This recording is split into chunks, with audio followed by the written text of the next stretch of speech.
Bonjour à tous et à toutes. Alors le sujet de cette vidéo, ça va être le suivant. Et si notre vie était un vaste complot? Alors cette vidéo va faire plaisir aux complotistes qui adorent voir des complots de partout. Mais j'ai vu le film qui s'appelle...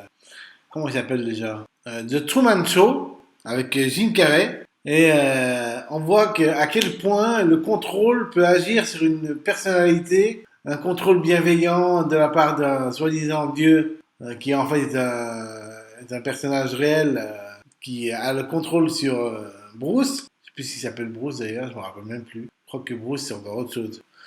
Enfin bref, peu importe le nom de l'acteur. Ce que je veux dire c'est que c'est si notre vie est un vaste complot, ça veut dire qu'en fait, tout ce qui est autour de nous a été fait de telle sorte que on ne puisse pas s'en écarter, qu'on vit sur une sorte de déterminisme et qu'on n'a pas de libre arbitre face à ce complot. Et ce qui est bien dans le film avec Jim Carrey, c'est qu'à un moment donné, l'acteur principal, Jim Carrey, il y a une musique derrière qui montre qu'il est en train d'avoir un libre arbitre parce qu'il découvre son univers de manière libre, sans voir de déterminisme habituel, sans être dans sa routine habituelle où tout le monde est au courant de tout et lui fait croire qu'il vit dans une réalité réelle alors que c'est un vaste complot et que en réalité c'est une île faite de toutes pièces pour lui faire croire qu'il vit une vie réelle alors que c'est une vie fictive où tout le monde est de mèche contre lui, enfin contre lui, contre sa liberté finalement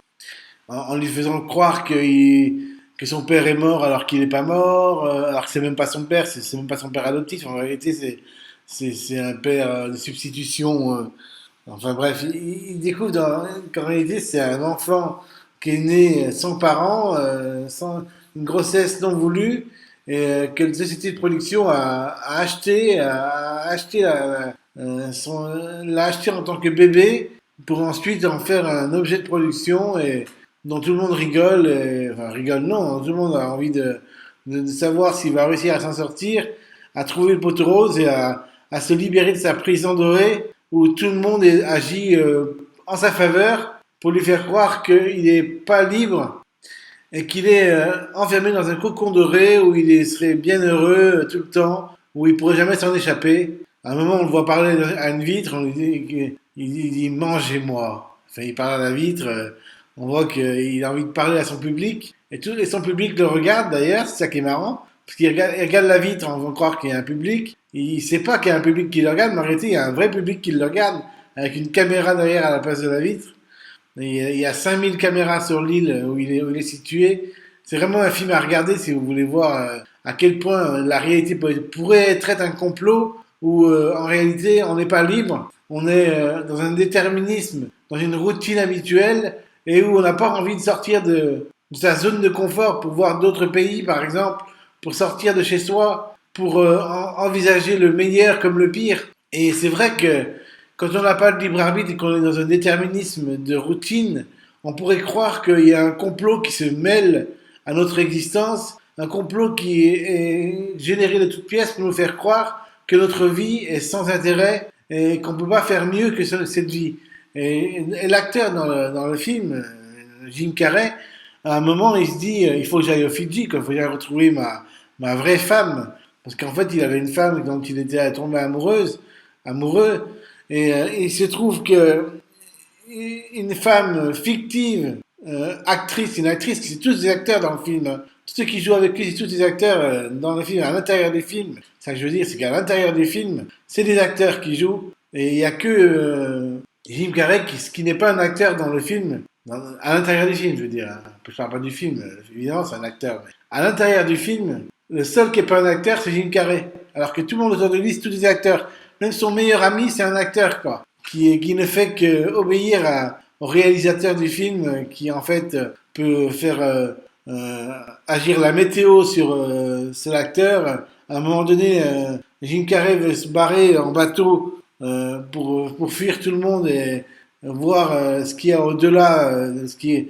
C'est un grand. En réalité, il voudrait découvrir le monde, mais il a tellement des peurs que ça l'empêche de le faire. Et à un moment donné, il se lâche complètement, il découvre la réalité et il veut découvrir le monde. Donc là, quand il veut découvrir le monde, ce qui est marrant, c'est que c'est que le réalisateur enfin, c'est marrant entre guillemets, lui envoie des orages, des foudres qui détruisent son bateau. Et au bout d'un moment, il se dit, je vais quand même pas le tuer, c'est moi qui crée cette émission de télévision, c'est une émission de télévision en fait, où l'acteur principal joue, où Jim Carrey joue l'acteur idiot du film, un peu idiot quoi, qui se rend pas compte qu'il est dans une réalité fictive.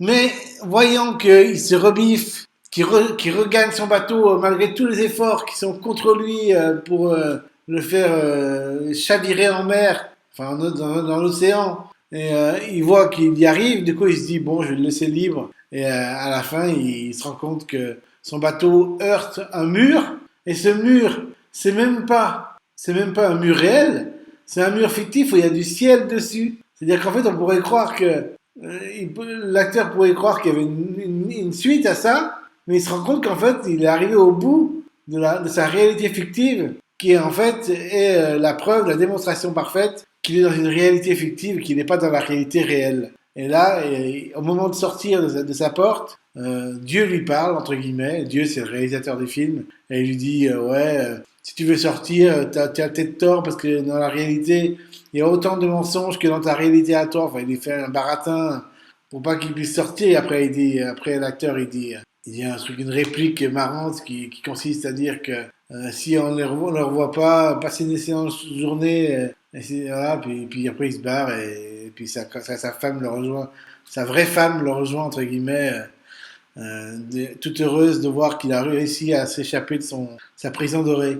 Donc ce film c'est pour comprendre qu'en réalité on est enchaîné parfois dans des mécanismes de rituels qui nous empêchent de voir la réalité telle qu'elle est réellement, avec notre libre arbitre. Et beaucoup d'êtres humains sont, je pense, emprisonnés dans ce déterminisme, à croire qu'ils ne peuvent pas faire autre chose que ce qu'ils font réellement. Par exemple, ils ont un métier banal où ils s'ennuient énormément dans leur vie, et ils vont pas essayer d'en sortir pour avoir un vrai métier qui les passionnerait énormément, pour pouvoir se libérer, avoir une sorte de liberté intérieure par rapport à leur métier. Ça, ils veulent pas le faire.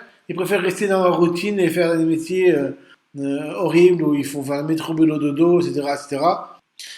Et ça, bien sûr, c'est un vaste complot parce qu'en réalité, qui les empêche de s'épanouir, c'est eux-mêmes. Dans le film avec Jim Carrey, c'est le réalisateur qui l'empêche de s'épanouir. Mais c'est aussi Jim Carrey qui s'empêche de s'épanouir. Parce qu'avec ses peurs, ça l'empêche de voir plus loin que le bout de son nez. Donc nous-mêmes, on est l'esclave de nos peurs. Et à cause des peurs qu'on a, on n'arrive pas à aller plus loin et à avoir notre véritable libre arbitre pour agir de manière indépendante et autonome, pour pouvoir aller sortir de notre zone de confort et voir des choses nouvelles qui pourraient nous faire beaucoup de bien, au lieu d'avoir toujours peur et d'être enfermé dans des peurs qui nous isolent, qui nous maintient esclaves de nos contrariétés, de nos... Voilà, ça que je voulais dire. Donc, cette vidéo, c'est une vidéo qui parle un peu de complotisme, mais pas vraiment de complotisme, qui parle surtout des peurs que l'on a, qui nous empêchent d'aller avoir un libre arbitre et de nous rendre compte de la réalité dans laquelle nous sommes réellement, qui est bien plus belle que celle qui est la nôtre quand on a les jetons, en fait. Voilà, ça je vous laisse. Bye.